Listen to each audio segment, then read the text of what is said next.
पुन्हा एक वार सायंकाळ परमेश्वर कृपेने त्याच्या गौरवासाठी आम्हाला मिळालेली आहे. एसए चर्च नंदुरबार आपलं सहर्ष स्वागत करीत आहे. विजय संगीतातून एक गीत आपण गाणार आहोत. मी रेव्हरंड विश्वास पाडवी यांच्या समवेत विजय संगीत गीत नंबर 260 आवे प्रभू तेरा राज आपण गाऊया.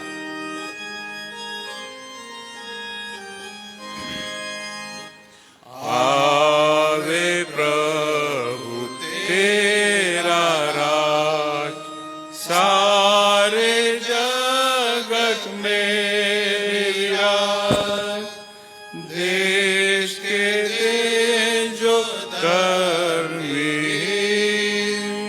होवे तेरे सबरी.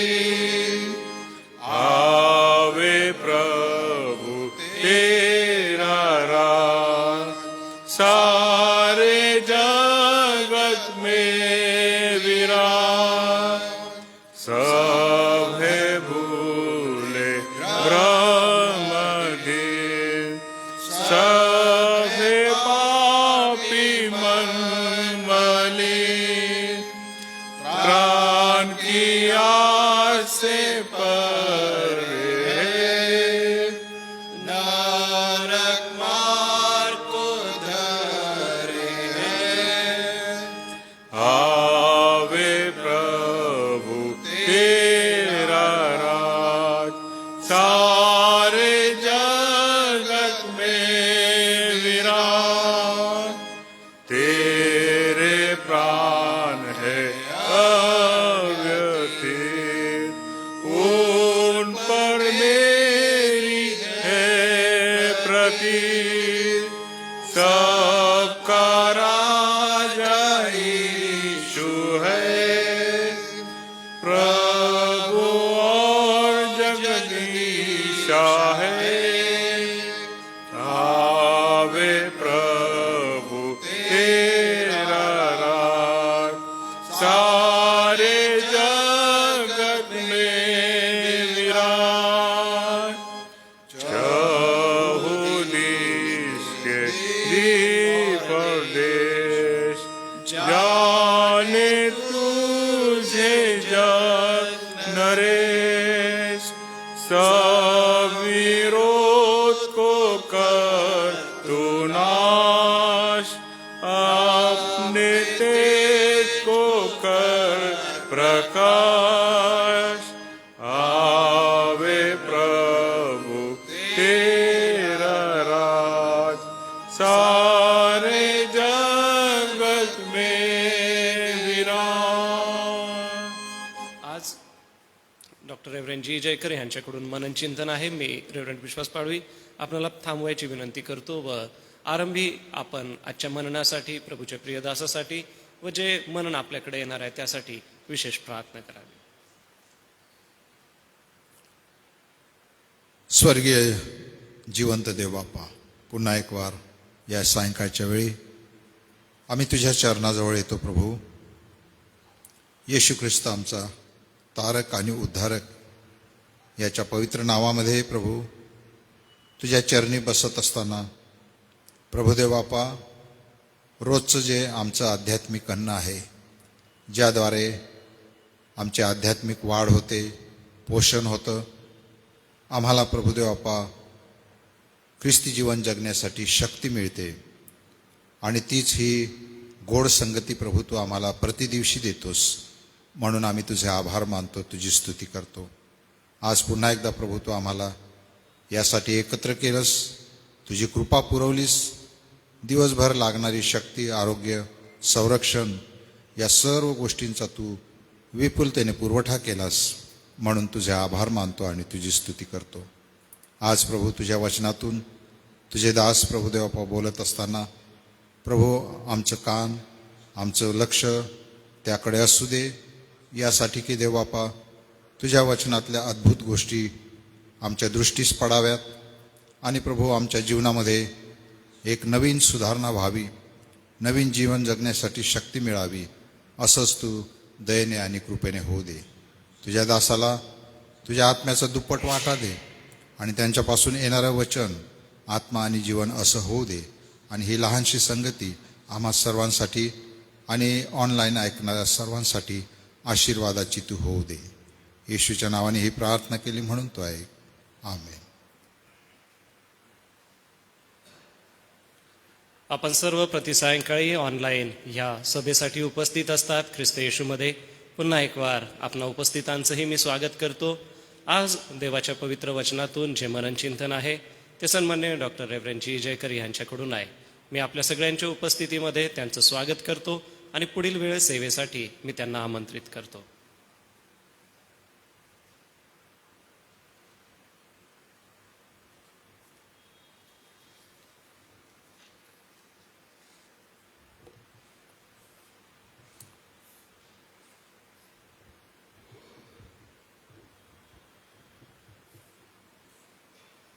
सगळ्यांना प्रभू येशू ख्रिस्ताच्या नावामध्ये सलाम. देवाची कृपा आपल्याला लाभो आणि देव आपलं भलं करो. देव आपल्या प्रार्थना ऐको. देव आपला कारभार आशीर्वादित करो. आपली लेकरं बाळं आशीर्वादित करो. देव त्याच्या ओळखीचा आत्मा आणि प्रगटीकरणाचा आत्मा आपल्याला देव.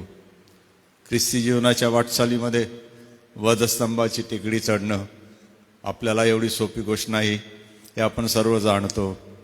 तरी त्यासाठी लागणारी ऊर्जा, क्षमता, सहनशीलता, हिंमत, धैर्य, अपमान पचविण्याची शक्ती, नुकसान पत्करण्याची शक्ती परमेश्वर देव त्याच्या पवित्र आत्म्याच्या द्वारे आपणा सर्वांना देव. या दिवसांमध्ये प्रभू येशू ख्रिस्ताचा जो प्रवास आहे हर्मोन पर्वतापासून तो निघालेला आहे. आता तो यरुशलेमेच्या जवळ आलेला आहे. रविवारी तो यरुशलेमामध्ये प्रवेश करतो आणि जे भविष्यवाद होते ते पूर्ण होत असताना तो अनेक गोष्टी या दिवसामध्ये करतो. हा पूर्ण शेवटला पंधरवडा प्रचंड घडामोडींनी भरलेला आहे.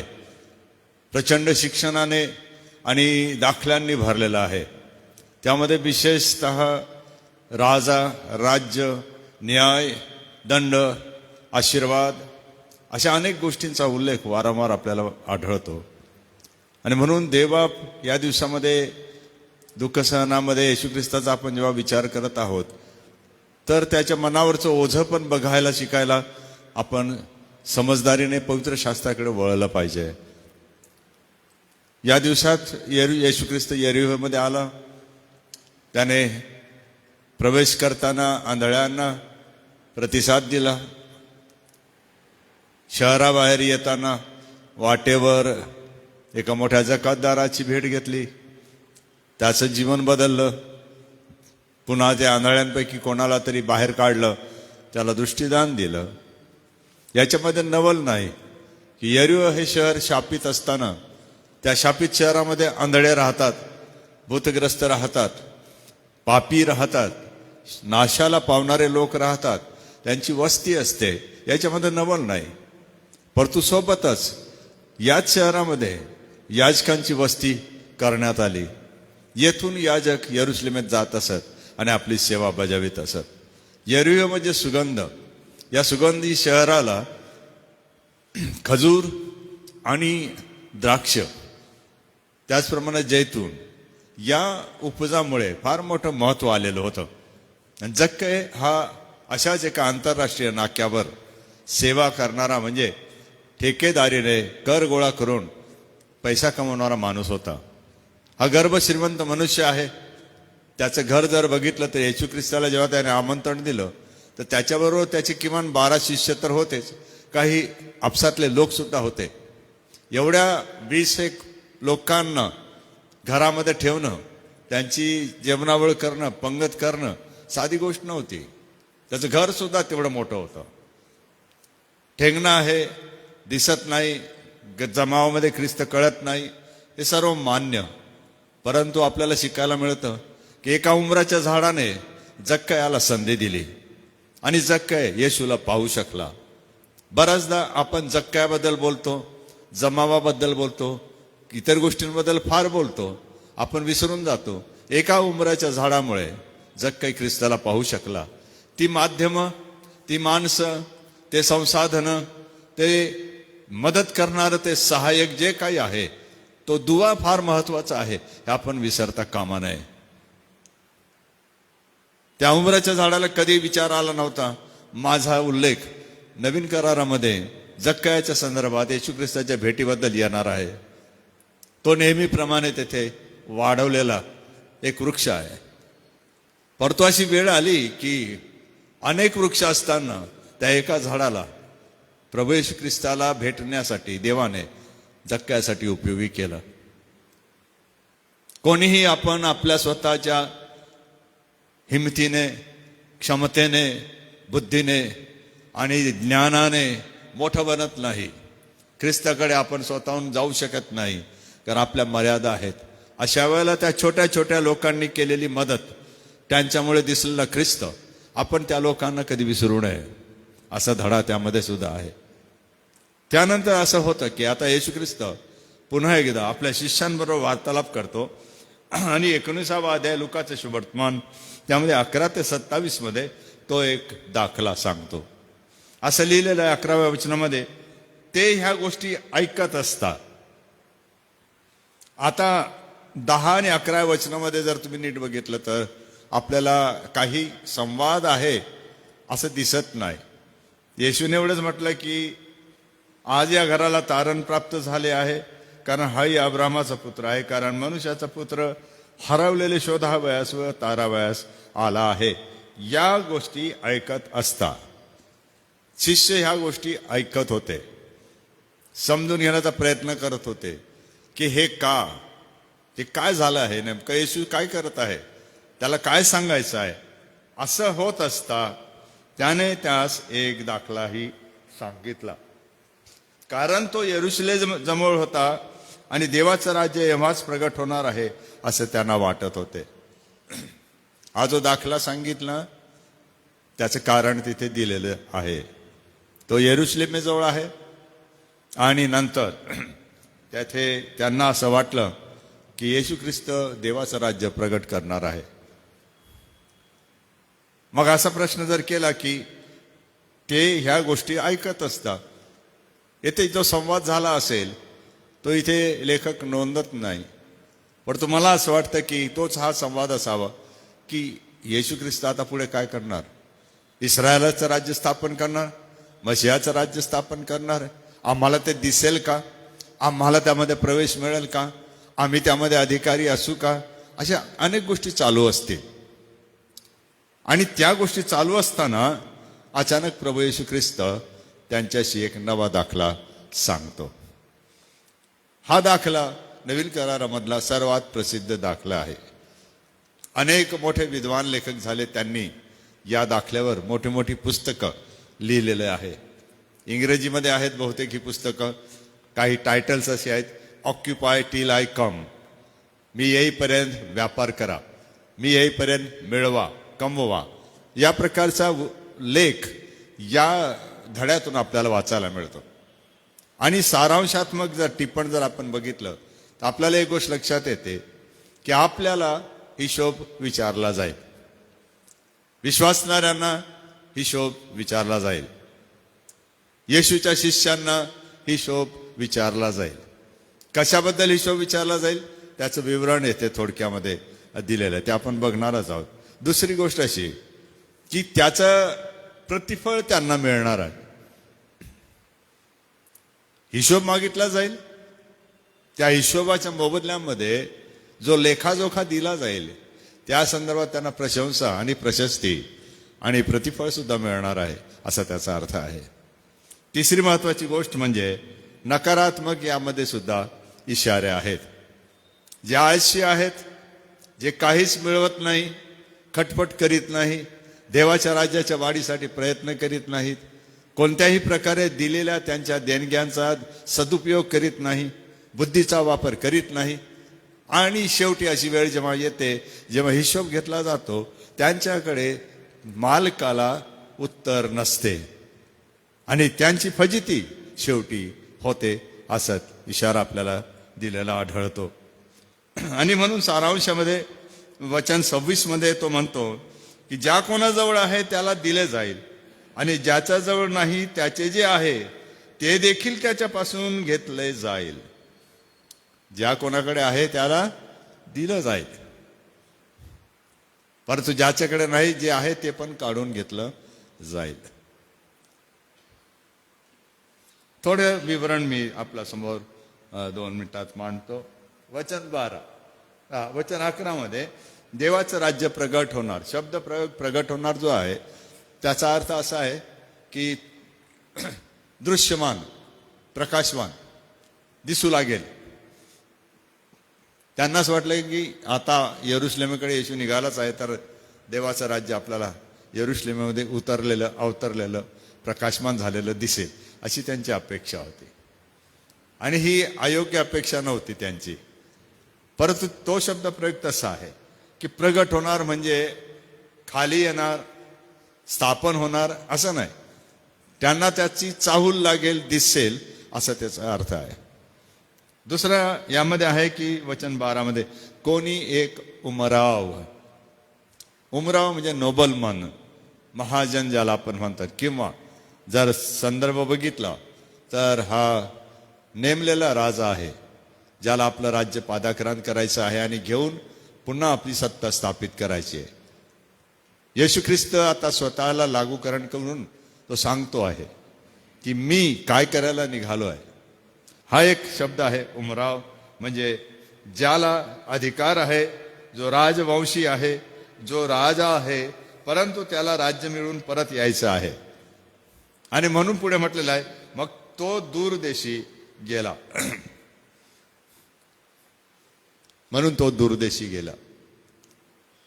प्रभू येशू ख्रिस्त शिष्यांना अप्रत्यक्षपणे आता आपल्या स्वतःच्या भूमिकेबद्दल समजावून सांगत आहे की तो का आला येथे आणि तो काय करायला जात आहे. परंतु भौतिक दृष्टीनेच शिष्य घडामोडींकडे बघत होते, त्यामुळे त्यांना आत्मिक दृष्टिकोन लवकर कळत नव्हता. तिसरी महत्वाची गोष्ट आहे, त्याने 10 दासांना बोलावले आणि 10 दासांना एक एक मीना किंवा 100 ड्राख्मा एक रक्कम त्यांना दिली सारखी.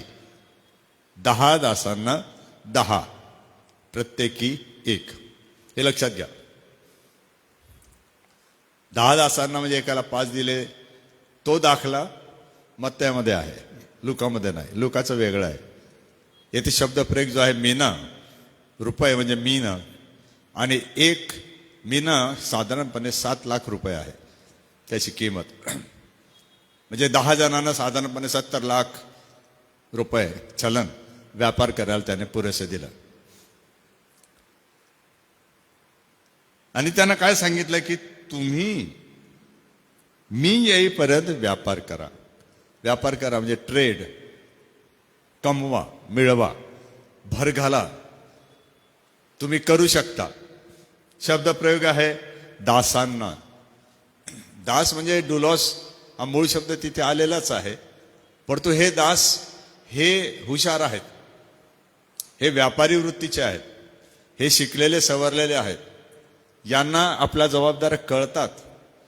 आपल्या मालकाने काय सांगितलं तो कारभार कसा चालवतात हे त्यांना माहीत आहे. असे हे दास आहेत. हे साधारणपणे सर्वसाधारण कमी शिक्षित किंवा हे दास नाहीत. हे गुलामच आहेत, परंतु त्या गुलामांमध्ये हुशार असणारे व्यवहार तज्ञ अशा दासांना त्याने निवडलं. 10 जणांना निवडलं. म्हणून दास म्हटल्यावर नुसतं सर्वसाधारण सर्वच आपण दास आहोत असा शब्द प्रयोग नाही. येशू शिकवत आहे मी काही जणांना माझ्या कार्यासाठी निवडतो, त्यांना नेमतो, त्यांना जबाबदाऱ्या देतो आणि त्यांना कमवायला सांगतो, तुम्ही मिळवा. ही गोष्ट समजणं आवश्यक आहे. अडचण काय होते की हा जो राजा आहे ह्याचं राज्य काही जणांना पसंत नाही. त्याने राज्य करावं अशी लोकांची इच्छा नव्हती. त्यांनी वकील पाठवले आणि सांगितलं की हा आमच्यावर राज्य याने करू नये.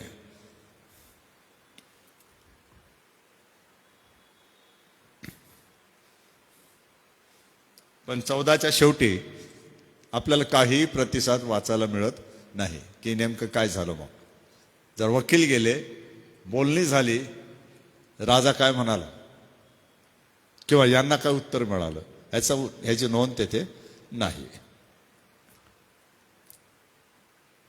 कधी कधी पवित्र शास्त्र शांत राहतं, यामागे फार मोठी रहस्य दडलेली असतात. माझ्या मते राजाला असं वाटलं, सत्ताधीश मी आहे, मला कोण विचारणार आहे, मला काय करायचं ते मी करीन, मी भीत नाही, काय व्हायचं ते होईल, मला समजतं. मी एवढं मोठं राज्य जर परत मिळू शकतो तर हे काही लोक मला विरोध करतात, यांना मी घाबरत नाही. आणि तो न दिलेला प्रतिसाद दाखवतो की त्याची सत्ता यांना मान्य झाली की अरे हो, हा आपल्या गोष्टीला लक्ष देत नाही, म्हणजे हा शक्ती संपन्न आहे, हा करू शकतो. असं होतं. येशू ख्रिस्त आता स्वतःबद्दल निराळ्या भाषेत सांगत आहे की त्याला विरोध कसा होत आहे, विरोध कसा होणार आहे, आणि ते जे भविष्यवाद होते की त्याला कोणत्या स्वरूपाने दुःख सहन करावं लागेल, मरावं लागेल, आणि तिसऱ्या दिवशी तो पुन्हा कसा जिवंत होईल. प्रभू येशू ख्रिस्त किती हुशार आहे की आपल्या मनावरचं ओझं, आपल्या समोर असणाऱ्या समस्या, आपल्याला येणारी ह्या आव्हानं त्याला दिसत आहेत, परंतु तोच ते सांगताना अगदी वेगळ्या पद्धतीने आपल्या शिष्यांना सांगतोय. हे चमत्कारिक आहे. तो त्याने घाबरून गेला नाही, तो दबून गेला नाही, हपकून गेला नाही. तो म्हणाला, मला हा मार्ग पत्करलेला आहे, मला याच्यावर चालावंच लागणार आहे, परंतु विजय शेवटी माझा असणार, हे तो याच्याद्वारे सांगतो. 16 पासून पुढे आता त्याला त्या दासांना बोलवलं आणि मग त्याची विगतवारी मी देत नाही, कारण 3च जणांनी हिशोब दिला.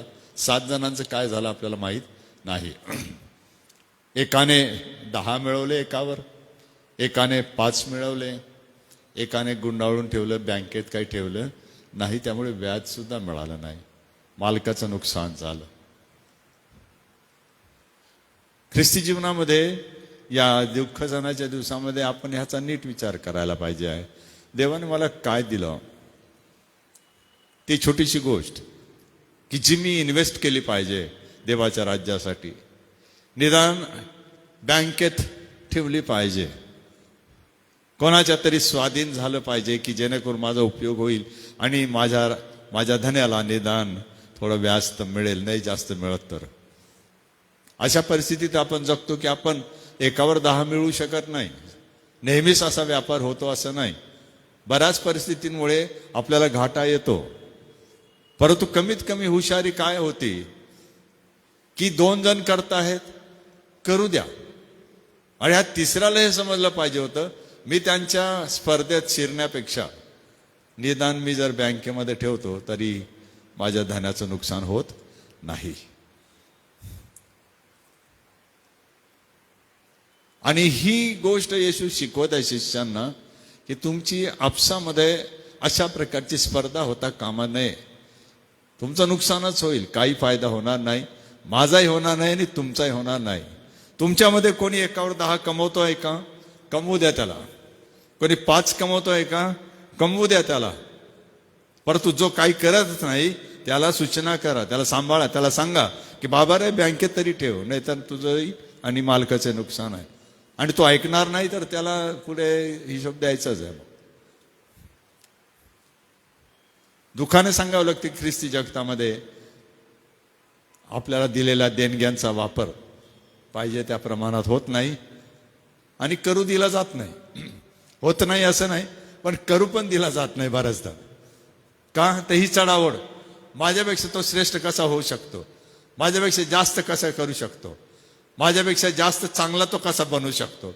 नाही, कोणी चांगला असेल, उत्तम असेल, श्रेष्ठ असेल, मोठा असेल, मीच माझी पाठ थोपडतो नेहमी. म्हणून पुढे मग येशू ख्रिस्ताने नम्रतेचा धडा दिला होता की नम्रता काय आहे. शेवट याचा असा होतो, ज्याला एकावर 10 मिळवत आले त्याला पुन्हा देण्यात आलं, ज्याचं होतं ते घेतलं, त्याला देण्यात आलं. तू लायक आहेस, तू 10 शहरांवरच नाही, पण तू हा जो 1 रुपया आहे, हा पण तू घे, कारण तू चांगला व्यापार करू शकतो. 5 वाल्याला त्याने सांगितलं 5 शहरांवर तू राज्य कर, पण त्याच्यामध्ये काही भर घातली नाही, कारण त्याची मर्यादा मालकाने ओळखली. आपल्याला दिलेल्या अधिकाराच्या मर्यादा आपण ओळखता, त्या ओळखल्या पाहिजे. आणि मर्यादा म्हटल्यावर प्रत्येकाच्या जबाबदारीनुसार त्या मर्यादा येतात, कोणाच्या छोट्या कोणाच्या मोठ्या. त्या मर्यादेमध्ये आपल्याला देवाचं राज्य गाजवायचं असतं आणि त्याचं प्रतिफळ आहे. आणि म्हणून तो शेवट न्यायाचा जो संदेश आहे तो पण त्यांना देतो 27 मध्ये. ज्या माझ्या वैऱ्यांच्या मनात मी त्यांच्यावर राज्य करू नये असं होते, त्यास येथे आणा व माझ्या देखत ठार मारा. येशू ख्रिस्त कठोर आहे का, हा प्रश्न येथे निर्माण होतो. तो प्रेम आहे का फक्त, तो त्यागमूर्ती आहे का, दया करणार आहे का, चमत्कार करणार आहे का, तो मदत करणार आहे का, गरजापूर्ती करणार आहे का, तेवढाच येशू ख्रिस्त आहे का? येशू ख्रिस्त शिष्यांना शिकवतोय, नाही, मी तो एवढाच नाही आहे, मी माझ्या वैऱ्यांचा सूड घेणारा मी परमेश्वर आहे. ही गोष्ट ख्रिस्ती महामंडळाने पण, विश्वासणारे पण आणि जे ऐकतात ते सर्वांनी समजून घेण्याची गरज आहे. हा येशू ख्रिस्त केवळ प्रेममूर्ती नाही आहे, दया करणारा केवळ नाही आहे, तो तर आहेच आणि म्हणून आपण वाचलो. परंतु हा तो भयंकर सूड घेणारा देव आहे, जो म्हणतो त्याची भाषा जर बघितली तर त्यास येथे आणा, माझ्या देखत ठार मारा. हे भयंकर कठोर शब्द प्रयोग आहेत. बऱ्याच जणांना असं वाटतं असं होणार नाही. तसं होईलच. शास्त्र खोटं ठरू शकत नाही, येशू खोटं बोलू शकत नाही. तशी बदल्याची वेळ येईल. देवाचं राज्य जेव्हा गौरवाने येईल, येशू या पृथ्वीवर जेव्हा राज्य स्थापन करेल, तेव्हा तो आपल्या वैऱ्यांचा सूड घेईल. तेच प्रगटीकरण आहे. कसा भयंकर सूड आहे तुम्ही कल्पना करू शकत नाही. एका पिढीवर दुसरी पिढा येते, लोक पश्चाताप करीत नाहीत, देवाला शिव्या शाप देतात आणि नम्र होत नाहीत, गौरव देत नाहीत. अशी मानवाची परिस्थिती त्या काळात होऊन जाते. परंतु त्याला दया आली का, की 1/3 माणसं करपून गेली, देव म्हणाला का हाय हे काय करून टाकलं मी? नाही. दयेच्या कृपेच्या काळाचा परमेश्वर हा तेवढाच चांगला परमेश्वर आहे. तर जर बदला घेईल तर तेवढाच तो कठोर परमेश्वर आहे. म्हणून मनुष्याने, राष्ट्रांनी, लोकांनी सावध राहायला पाहिजे आहे की तो कधी पण परत येईल. आणि तो परत आला असं म्हटलं आणि त्याने हिशोब मागितला. जर हा प्रभू येशू ख्रिस्त परत येतो, आपला हिशोब मागतो, आपली तयारी असू द्या, असा येशू आपल्या शिष्यांना शिकवितो. आणि लगेच मग तो यरुशलेमेला जाण्यासाठी आपली तयारी करतो आणि आपल्या प्राणाला अर्पण करावं म्हणून आपली पूर्वतयारी करून तो सिद्ध झालेला कोकरा बनवून लोकांपुढे जाहीर होतो. तो म्हणतो माझं राज्य आहे, परंतु माझं राज्य हे आध्यात्मिक आहे. मी माझ्या रक्ताने विकत घेतलेल्या लोकांचं राज्य आहे. त्यांना मी सोडवून एक दिवस माझ्याजवळ ठेवीन. परंतु ज्यावेळेस माझ्या सोडाचा दिवस येईल, तेव्हा माझे लोक माझ्याबरोबर येऊन तो माझा सूड जेव्हा पाहतील, तेव्हा त्यांना माझा पराक्रम आणि माझं सामर्थ्य कळेल. आणि तेव्हा मग जी त्रेधा ससे होलपट जी झालेली लोकांची आणि राष्ट्रांची आणि मोठ्या मोठ्या नेत्यांची जेव्हा पाहतील, तेव्हा ते म्हणतील, हे डोंगरांना तुम्ही आमच्यावर पडा, आम्हाला कोकऱ्याच्या क्रोधापासून लपवा. कोणी लपवू शकणार नाही, कोणी वाचू शकणार नाही. येशू दोन्ही गोष्टी सांगतोय. मी तुम्हाला दिलं आहे, कमवा, मिळवा. नाही जमत, बँकेत तरी ठेवा, निदान व्याज मिळेल. कोणाला तरी त्या दानाचा वापर करू द्या, परंतु मालकासाठी मिळवा. हायगाय कराल, टंगळमंगळ कराल, बदला बाकी राहील, तर तेथे न्यायाच्या दिवशी असं कोणीही आपण टिकणार नाही, असा इशारा पण येशू ख्रिस्त देतो. निवड आपली आहे असं येशू म्हणतो. आणि तुम्हाला माहिती आहे की याच मग 4 दिवसांमध्येच मग यहूदा इस्करियोतची निवड किती धोकादायक ठरली हे आपल्या सगळ्यांना समजतं. चांगला गुरु आहे, प्राणदाता जवळ आहे, प्रीती करतो म्हणून सगळं चालून जाईल असं यहूदाला वाटत होतं. तसं झालं नाही. यहूदा सावध झाला नाही, त्याचं फळ त्याला मिळालं. एवढी सोपी गोष्ट नव्हती येशूला धरून देणं, परंतु त्याची निवड त्याने पहिलेच ठरवले की मी 30 रुपयामध्ये मी धरून देईन. हे दिवस ते आहेत जेव्हा ह्या गोष्टींचं मनन आपण करावं की देवाने मला दिलं त्याची स्तुती असो, पण मी त्याचा विनियोग कसा करतो, किती पट करतो.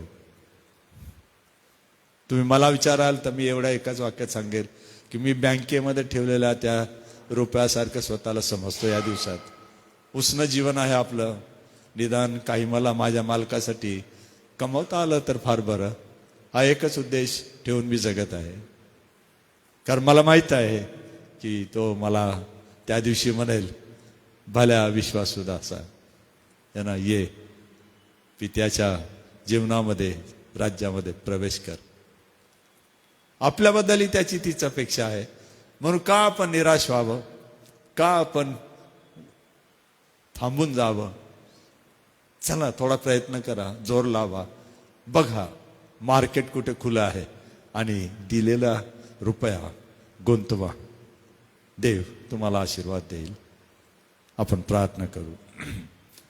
देवबापा, आम्ही प्रार्थना करतो की येशू ख्रिस्त वधस्तंभाचे सत्य जी गहन होती ती सांगत असताना दृष्टांतांचा व दाखल्यांचा वापर करून शिष्यांना समज देतो. कठीण आहेत अशा गोष्टी सांगतो. प्रभू, आम्हाला सुद्धा ते समजणं कठीण जातं. हे पवित्र आत्म्या तू आमचं सहाय्य कर, आम्हाला प्रोत्साहन दे आणि जे तू आम्हाला दिलं त्याच्यावर कमवायला, देवाच्या राज्यामध्ये भर घालायला आम्हाला सहाय्य कर. ख्रिस्त येशू आमचा प्रभू याच्या नावाने ही प्रार्थना करतो. दे बाबा तू ऐक. आमेन. Thank you very much.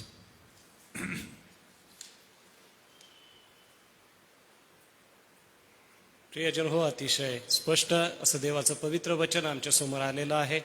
आजच्या वचनाचा आपण स्वीकार करूया व आपलं मोल आपण जाणून घेऊया. प्रभूच्या राज्यासाठी अधिक मिळवणारे, अधिक पुढे जाणारे आणि प्रभूचं गौरव अधिक आपल्या जीवनाने आपण करूया व त्याने दिलेले जे आपल्या मोहरा आहेत त्या आपण समजून घेऊया आणि त्यावरती वाढीव करून प्रभूचा गौरव आपल्या जीवनातून करूया. या सेवेसाठी मी परमेश्वर पित्याचं धन्यवाद करतो व रेव्हरंड जी जयकर यांचंही मनपूर्वक आभार मानतो आज सायंकाळच्या या पवित्र वचनाच्या सेवेसाठी.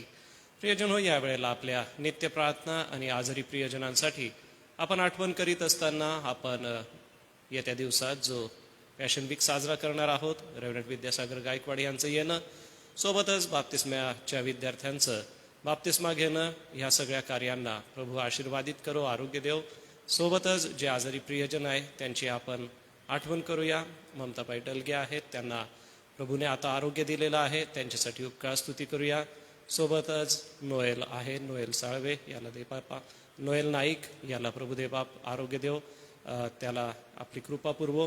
सोबतच आपण मोनाली पाडवी, उज्ज्वला लवणे यांची आणि शिंपी सरांची आठवण करूया. शिंपी सर यांना रात्री अचानक बरं वाटलं नाही तर ते उपचार घेत आहेत. शिंपी सरांना प्रभू आरोग्य देव. सोबतच चव्हाण सिस्टरांचे वडील हे शहादा या ठिकाणी ॲडमिट आहे, तर चव्हाण सिस्टरांच्या वडिलांची आपण प्रार्थनेत आठवण करूया.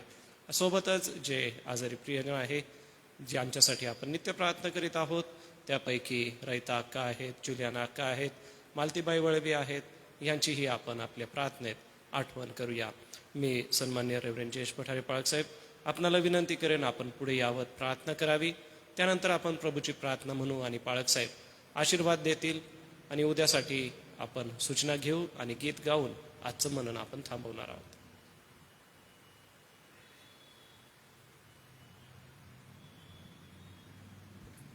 प्रार्थना करू आपण. प्रभू, आम्ही तुला मनापासून धन्यवाद देतो. आज सायंकाळच्या मन्नामध्ये तुझ्या पवित्र वचनांमधून तुझ्या दासांनी ज्या गोष्टी आम्हाला ऐकवलेल्या आहेत प्रभू, आम्ही तुला धन्यवाद देतो. या लेनच्या या दुःख सहनाच्या दिवसांमध्ये हा अभ्यास आम्ही मनन रूपाने केलेला असताना प्रभू येशू ख्रिस्ता, या जगामध्ये तू या शेवटल्या दिवसांमधून जात असताना तुला ज्या ज्या प्रसंगाला सामोरं जावं लागलं, ज्या ज्या गोष्टी तू केल्या, जे दाखले तू सांगितले, त्याचं आम्ही मनन करत असताना आजही आम्हाला तू अद्भुत आशीर्वाद देतोस. याबद्दल धन्यवाद देतो प्रभू. आम्ही तुला धन्यवाद देतो. तुझ्या दासाला आज तू सहाय पुरवलंस, आरोग्य दिलं, त्यांच्या घशाला प्रभू तू स्पर्श केलास. आणि जरी त्यांना अजून बरं नाही तरी आम्ही प्रार्थना करतो त्यांना पूर्ण आरोग्य दे. आणि जे सेवा तू त्यांना सोपवलेली आहे ती करण्यासाठी तुझी कृपा अनुग्रह दे. आम्ही आज जक्याच्या या गोष्टीकडून आम्ही अनेक धडे शिकलेलो आहोत. आणि प्रभू, आम्ही तुला धन्यवाद देतो, कारण तू ज्या गोष्टी केलेल्या आहे आणि ज्या जक्याला प्रभू कारणीभूत ठरलेल्या आहेत त्या झाडाचा देखील उल्लेख केलेला आहे. या लहानसहान गोष्टींची देखील तू दखल घेतोस. आम्ही तुझा आभार मानतो प्रभू. आज आम्ही या पुढे तू दिलेल्या दाखल्यांमधून, या मोहरांकडून आणि त्या दासांचं प्रभू, ज्यांनी अगदी प्रामाणिकपणाने तुझी आज्ञा पाळली आणि प्रभू दिलेल्या कृपादानाप्रमाणे त्या मोहरेवर व्यापार केला आणि ज्यांनी दुप्पट मिळवलं त्यांना तू वाहवा केलीस, शाबासकी दिलीस. आणि ज्याने प्रभू ती लपवून ठेवली त्याला तू दंड दिलास. प्रभू, आमचा विश्वास आहे की न्याय तू करणारा परमेश्वर आहे आणि म्हणून या भूतलावर आम्हाला अजून संधी आहे. हे परमेश्वरा, तू आम्हाला दिलेल्या देणग्या कृपादान आम्ही शोधावे, ओळखावे, जाणावे. आणि ज्या उद्देशाने प्रभू तू आम्हाला या गोष्टी जबाबदार म्हणून ठरवलेल्या आहे प्रभू, आम्ही कोणीही आळसामध्ये अगदी अज्ञानामध्ये राहू नये, तर समंजसपणाने त्यावर व्यापार करावा.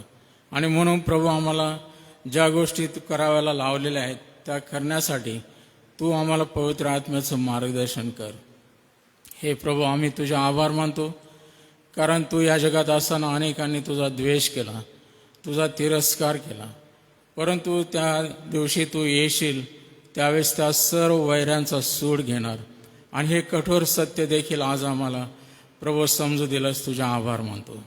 आणि म्हणून प्रभू, आज आम्ही प्रार्थना करतो की जसं तू सूड घेणार आहे, तू जसा क्रोधाविष्ट आहे, तसा तू दयाळू आणि प्रीतीने भरलेला देव आहे.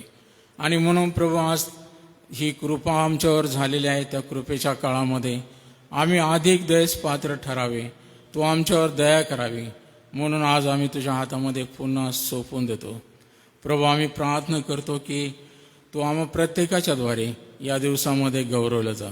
या दुःख सणाच्या दिवसांमध्ये लोक अध्ययन मनन करत असताना, प्रार्थना करत असताना सर्वांच्या त्या दिनचर्येकडे तुझं लक्ष आहे. आणि म्हणून प्रभू, आमची एकच प्रार्थना आहे की सर्वांच्या प्रार्थना, उपवास करणं, मनन चिंतन करणं याद्वारे तुला संतोष होऊ दे. प्रभू, आम्ही प्रार्थना करतो पुढील सप्ताहामध्ये आम्ही या फॅशन वीकला प्रभू आराम करत असताना होणाऱ्या प्रत्येक सभेला तुझ्या हातामध्ये आम्ही सोपवून देतो. त्या सर्व सभा आमच्या मंडळीसाठी, आम्हा सर्वांसाठी आशीर्वादाच्या होते. आणि जे जे घडलं त्या घडामोडीचा आम्ही आढावा घेत असताना प्रभू, आम्ही त्यामधून अनेक बोध स्वतःला घेऊन इतरांना देण्यासाठी देखील तू आम्हाला कृपा सहाय्य करू. जे तुझे दास विद्यासागर गायकवाड आमच्याकडे येणार आहेत त्यांचं येणं आशीर्वादित कर प्रभू. आणि त्यांच्याद्वारे तू आम्हाला भरपूर आशीर्वादित कर. आणि हो दे की प्रभू, हा संपूर्ण सप्ताह तुझ्या आशीर्वादाने भरून टाक. जे आजारी वर्ग आहेत त्यांची आम्ही आठवण करतो प्रभू. नित्याचे ज्या आमच्या विनंत्या आहेत त्याप्रमाणे ज्यांना तू आरोग्य दिलं त्या आमच्या बहिणींबद्दल, भावांबद्दल आम्ही तुझी स्तुती करतो. हे प्रभू, त्यासोबतच जे वयोवृद्ध आहेत आणि ज्यांना अजूनही आरोग्याची गरज आहे, आमची बहीण रैताबाई, त्यांना तू आरोग्य दे, स्पर्श कर. जुलियाना, त्यांनाही तू आरोग्य दे प्रभू. आणि जी सेवा ते करत आहे त्या सेवेमध्ये त्यांना तुझी कृपा अनुग्रह दे. आम्ही प्रार्थना करतो त्यासोबतच अनेक जण काही तापाने, अनेक प्रकारच्या व्याधीने आजारी आहेत, त्या सर्वांना तू जाणतोस. आम्ही प्रार्थना करतो त्या सर्वांना स्पर्श कर बरं कर आणि त्यांच्या बऱ्या होण्याने तुझं गौरव होते. प्रभू, आम्ही बाप्तिस्माच्या वर्गामध्ये जे विद्यार्थी ज्यांनी प्रभू ऑनलाईन आणि प्रभू मंदिरात येऊन अभ्यास केलेला आहे, हे शिक्षण बाप्तिस्माच्या वर्गामध्ये त्यांनी आत्मसात केलेलं आहे.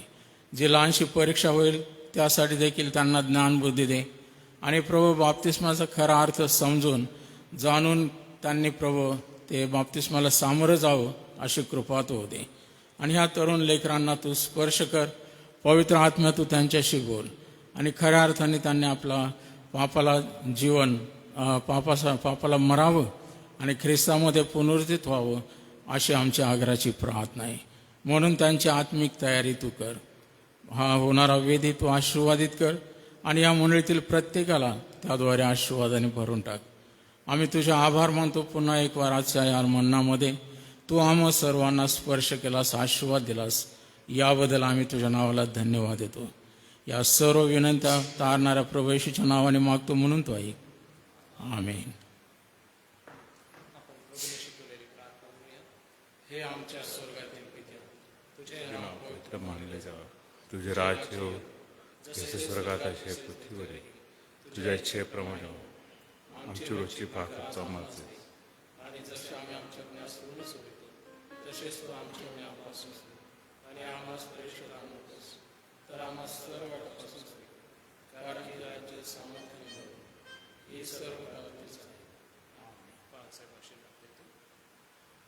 आणि आता आपला तारणारा प्रभू येशू ख्रिस्त याची कृपा, देवबापाची प्रीती आणि पवित्र आत्म्याची गोड संगती या मन्नामध्ये जे जोडले गेलेले आहेत ऑनलाईन त्यांच्याबरोबर, या मंदिरामध्ये जे पुढारी वर्ग आम्ही एकत्र आलो आहोत आम्हा सर्वांबरोबर, आमच्या एस चर्च आणि एसएमच्या सर्व सेवाकार्याबरोबर, देवाची मंडळी आणि इस्रायल राष्ट्र याबरोबर आता आणि सदा सर्व काळ असो. आमेन. या रात्री ईश्वरा तू मजला सामा आयुष्यभर राखितो करम प्रतिपा. आमेन. उद्या सायंकाळी देखील मनन चिंतन होणार आहे. सायंकाळचं उद्याचं मनन रेव्हरंड सॅमसन जयकर हे घेतील.